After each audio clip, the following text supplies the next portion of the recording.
네, 37차 원내정책회의 시작하겠습니다.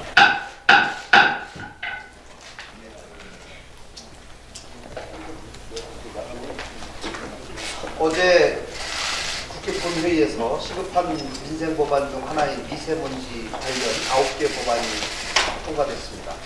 학교보건법, 액화 석유 가스의 안전관리 및 파업법, 재난 및 안전관리 기본법, 실내 공기질 관리법, 대부분 바른미래당이 주도하고 발의했던 법안들입니다.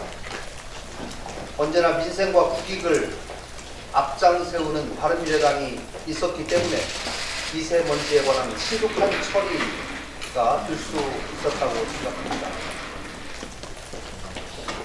그런데 1월, 2월에 양당이 정쟁으로 국회 보이콧을 주고받더니 국회가 열리자마자 서로가 상대 지도부를 윤리위원회에 제소하면서 여전히 진쟁에만 몰두하고 있습니다.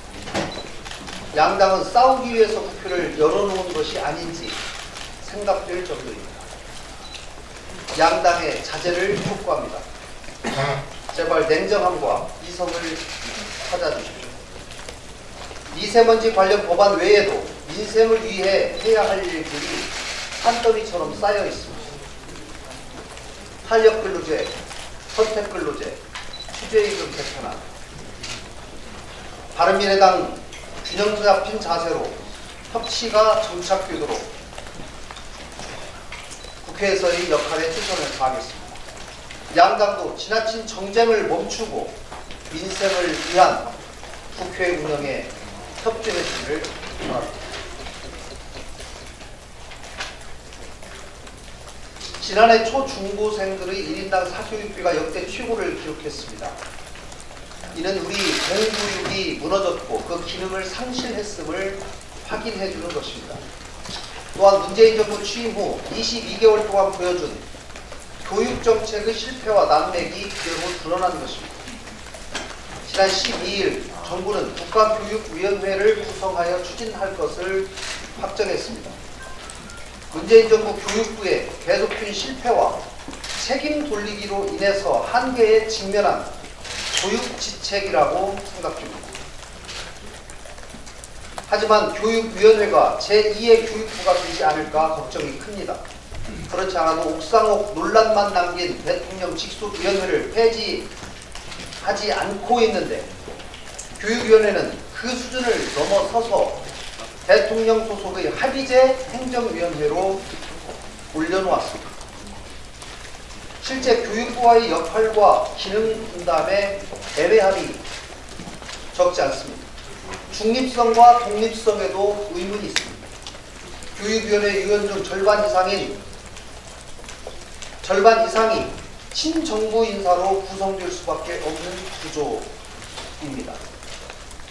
문재인 정부가 전임 정부에서 설치되었던 여러 대통령 직속위원회를 폐지했듯이 정권이 바뀐 다음에 위원회의 존재 여부가 문제될까 걱정됩니다.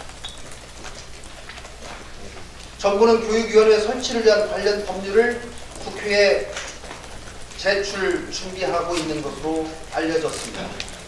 제가 금방 제시한 여러 문제점들을 충분히 검토해서 이루어져야 할 것입니다.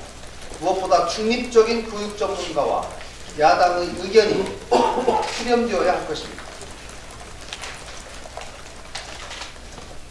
한 말씀 더 드리겠습니다. 디지털 성범죄에 관한 경각심에 대해서 말씀드리겠습니다. 최근 유명 아이돌 스타들이 연루된 디지털 성범죄로 인해서 우리 사회에 만연한 문제가 다시 터져나왔습니다.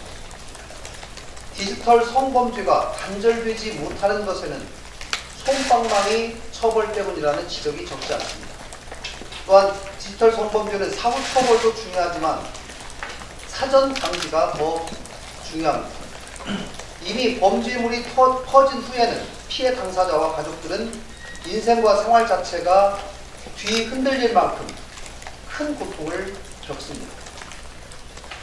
불법 촬영물은 유포와 홍보, 내려받기까지 모두 범죄 행위임을 분명히 인식하도록 정부의 엄격한 제도가 있어야 합니다.